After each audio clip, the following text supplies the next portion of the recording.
Sometimes it may seem like no matter what you do, you can't win.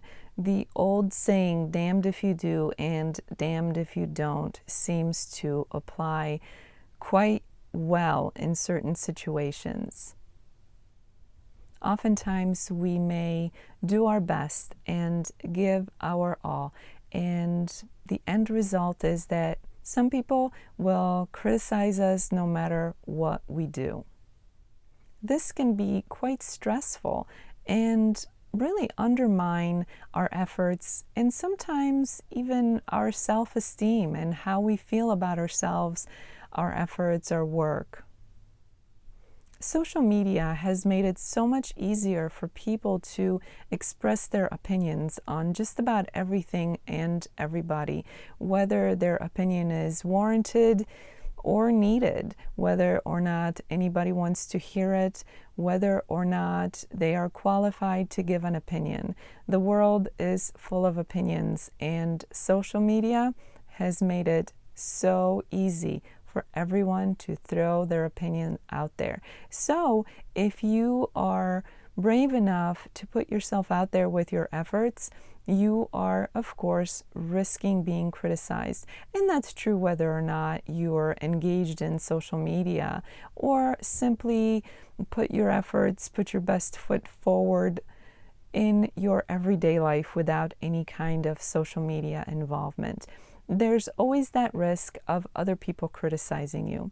So before you allow others' criticism to stress you out or to bring you down, let's take a look at other people's criticism and examine it for what it is. Think of it this way. Sometimes when people criticize others, and especially when they seem to take criticizing others to the next level, it's almost like an Olympic sport for them, where all they really do is sit around and criticize others. Oftentimes, those are the people who don't do much else with their own life, but rather give themselves permission, name themselves the world's official critic, and give their opinion on everybody and everything else. If you think about it logically, and even if you think about it in an emotional type of way, that kind of approach doesn't give you much of a credential from the critic in terms of their right or their authority to criticize. Sometimes people criticize simply because that's how they feel better about themselves. They're not doing much themselves, but they have a lot to say about others. So we have to take others' criticism with a grain of salt. And I do realize that that can be harder than it sounds. And, we have our emotions to consider, especially when you put your heart and soul into what you do and someone comes along and tears it down.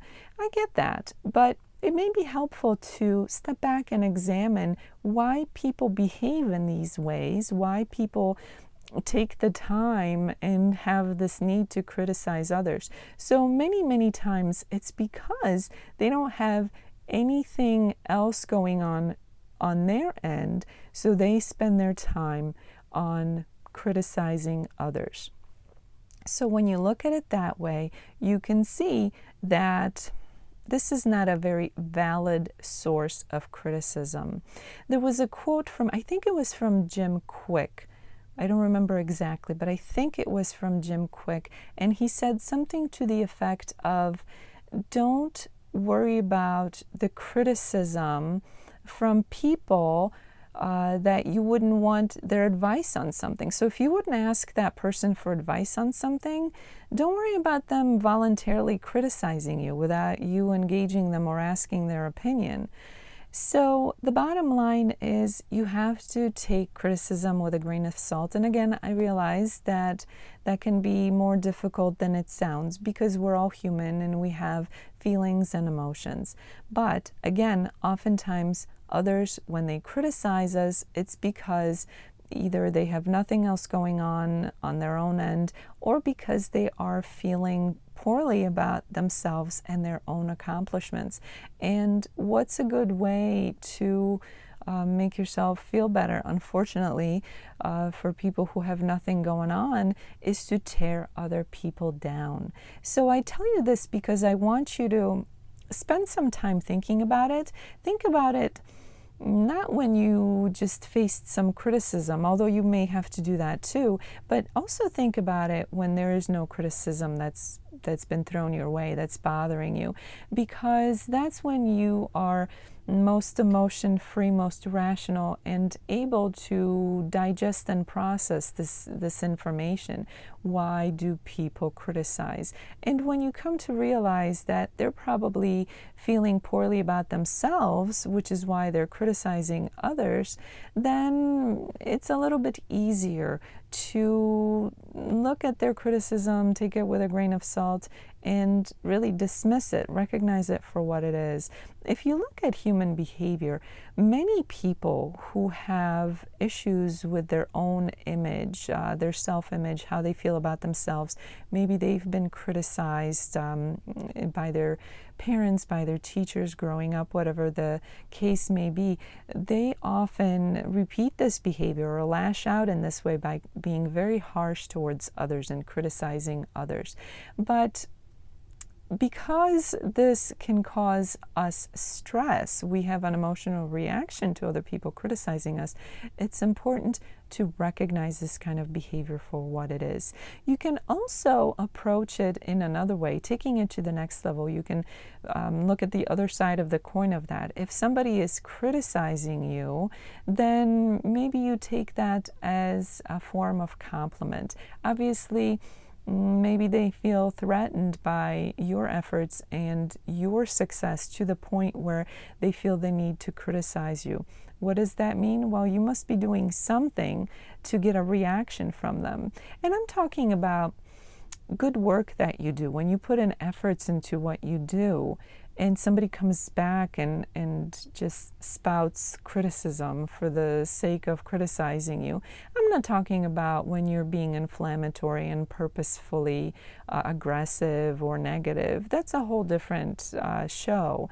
I'm talking about instances where you put your heart and soul into what you do, and then you face criticism from some. And again, it's inevitable. We live in a world that's very much connected by technology, by media, by social media. So if you put yourself out there, any time that people come across your efforts, whether it's on the airwaves, so to speak, or in real, in person, in real life, somebody out there will criticize you. But look at it in one of those ways that either they have nothing else going on in their life and they spend their time by giving opinion on things that they have no business giving opinions on, or they feel bad about themselves and the only way they know how to make themselves feel better is to tear you down. Or perhaps you look at it this way, that if you're doing work good enough to get their attention, even if it's negative attention, because that's all they're capable of, then that means you're doing something right. At least you're out there, you're putting your best foot forward, you're putting the effort, you're doing the work. So try to look at other people's criticism in one of those ways. And the more you practice this, the more you ponder other people's criticism and examine it in this way, the easier it will become when you actually encounter it. So I strongly encourage you to practice looking at criticism from other people for what it truly is, so that when you encounter it, it's not so difficult to process.